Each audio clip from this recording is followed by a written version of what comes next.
अहले बैत कौन? हुजूर की पाक बीबियां, हुजूर अलैहिस्सलातो तस्लीम की शहजादी सैयदा फातिमातुज़ ज़हरा, हुजूर अलैहिस्सलाम के दामाद और हुजूर के चचाजाद हजरत सरकार मौलाए कायनात शेर खुदा अली मुर्तज़ा करमल्लाहु ताला वजहुल करीम, और उनके साथ साथ इमाम हसन, इमाम हुसैन और क़यामत तक उनकी औलाद, उन सबको अहले बैत कहते हैं। और अल्लाह तबारक व तआला ने हर मोमिन को अहले बैत से मोहब्बत करने का हुक्म दिया। हर मुसलमान पे फर्ज है कि वो अहले बैत से मोहब्बत करे, यहाँ तक कि जिसके दिल में अहले बैत की मोहब्बत है उसको जन्नत की बशारत दी गई है, और जिसके दिल में अहले बैत की मोहब्बत नहीं है उसको जहन्नम की वईद सुनाई गई है। अल्लाह अकबर।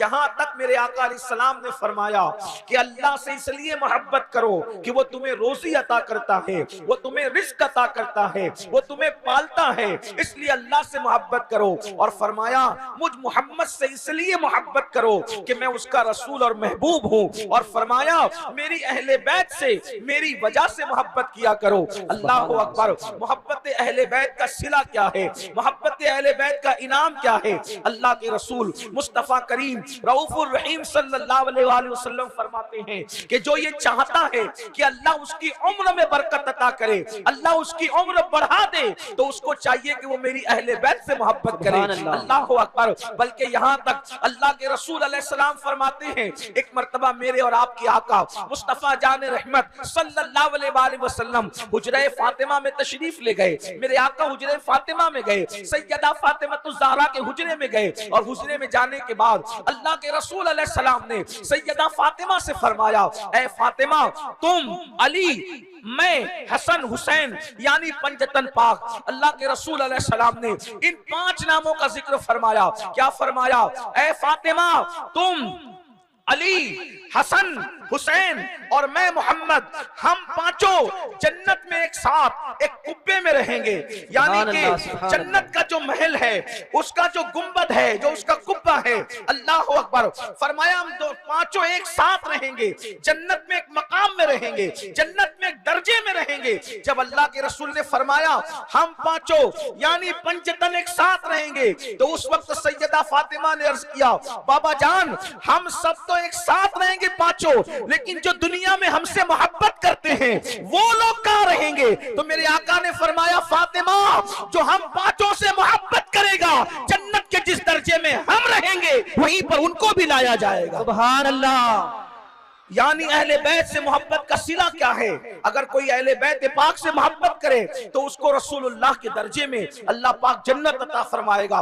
इस मजमून की हदीस तिर्मिज़ी शरीफ के अंदर भी मौजूद है, जो सियाह सित्ता में से एक है। अब यहाँ एक बात लोग कहते हैं ये कैसे हो सकता है कि रसूलुल्लाह तो जन्नत के जिस दर्जे में होंगे वो जन्नत कितनी आला है, उस दर्जे में कौन जन्नत में गुलाम जा सकता है? तो हम लोगों को बताते हैं, दरअसल बात यह है, लोगों को सिर्फ समझाने के लिए, इसलिए कि दुनिया की मिसाल देकर समझाना।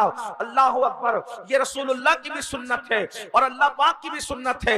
अल्लाह ने कुरान में कई जगह मच्छर की मिसाल, मक्खी की मिसाल, शहद की मक्खी की मिसाल, मकड़ी के जाले की मिसाल, इस तरीके से कुरान में मिसाल देकर अपने बंदों को समझाया है। रसूल पाक ने भी अपनी उम्मत को बहुत सी दुनियावी मिसाल देकर समझाई है। देखो कितना बड़ा सौदा है, कितना सस्ता सौदा है, कितना बड़ा इनाम है कि जो अहले बैत से मोहब्बत करेगा वो पंजतन पाक के साथ जन्नत में रहेगा, वो पंजतन पाक के साथ जन्नत में दाखिल किया जाएगा।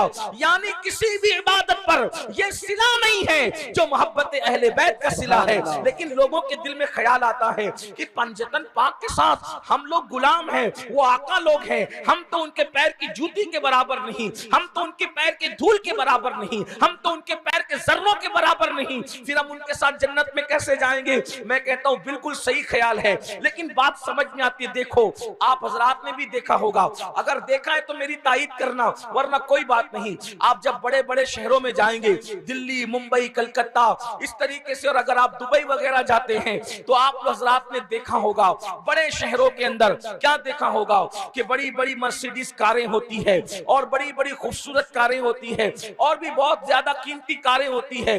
ऐसी कीमती कारें कि उन कारों को देख करके इंसान रश्क करता है, और रश्क मश्क करने के बाद सोचता है या अल्लाह ये कार कितनी महंगी है, लाखों की है, करोड़ों की है, मैं कभी इसमें बैठूंगा कि नहीं बैठूंगा। बहुत सारे लोग हैं जो पूरी जिंदगी उन कारों को तकते रहते हैं लेकिन कभी उनमें उनको बैठना नसीब नहीं होता। मगर एक मर्तबा देखा गया कि 1 करोड़ की कार या करोड़ों रुपए की कार, महंगी कार वो जा रही थी और इंसान सोच रहा था मैं इसमें बैठूंगा कि नहीं बैठूंगा। तो उसमें देखा एक कुत्ता है जो पीछे की सीट पे बैठा हुआ बाहर मुंडी निकाल रहा है और देख रहा है। अरे इंसान को इस कार में बैठना नसीब नहीं हुआ और इंसान इसमें बैठने की लालच कर रहे हैं बाज इंसान, लेकिन ये कुत्ता कहां से आके बैठ गया? क्या ये कुत्ते के लिए कार बनी थी? इतनी महंगी कार, बताओ क्या ये कार कुत्ते ने खरीदी या ये कार कुत्ते के लिए थी? न कार कुत्ता खरीद सकता है और न कार कुत्ते के लिए बनी है। अरे कुत्ता तो कुत्ता ही होता है, कुत्ते की औकात नहीं कार खरीदने की और न कार बनाने वाले ने कुत्ते के लिए बनाई। तो फिर आप कहेंगे ये कुत्ता आया कहां से? इसकी औकात है कार में बैठने की, इसकी औकात है कार खरीदने की? खरीदने की तो औकात है ही नहीं, बैठने की भी औकात नहीं है। तो फिर कहा कि इसमें क्यों बैठा ये? तो कहा इसलिए बैठा कि ये कार का जो मालिक है ये कुत्ता उसका वफादार गुलाम बन गया, कुत्ता उसका वफादार बन गया। तो जहां मालिक गया